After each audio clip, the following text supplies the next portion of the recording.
Today special பார்த்துடலாமா? துவையல் தான் அரைக்க போகிறேன். அதுவும் பருப்பு வச்சு. நீங்கள் தேவையான அளவுக்கு தேங்காய் எடுத்து நல்லா அதை கொஞ்சம் வறுத்து எடுத்து வச்சுக்கோங்க.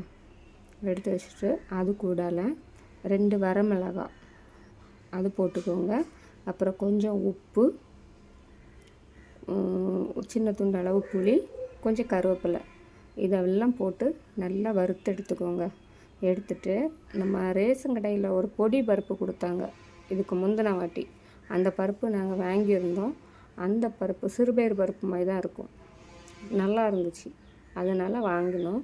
அந்த பருப்பை நல்லா வறுத்து எடுத்துக்கோங்க. வறுத்து எடுத்துட்டு மிக்ஸி ஜாரில் போட்டு நல்லா அரைச்சி எடுத்துருங்க.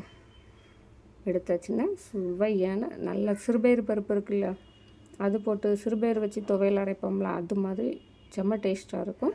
நீங்களும் வீட்டில் இதை ட்ரை பண்ணி பாருங்கள். ஓகேவா? Okay, bye, see you. நம்ம சேனலுக்கு சப்போர்ட் பண்ணுங்கள், சப்ஸ்கிரைப் பண்ணுங்கள், லைக் பண்ணுங்கள், ஷேர் பண்ணுங்கள், கமெண்ட் பண்ணுங்கள். Okay, bye, see you.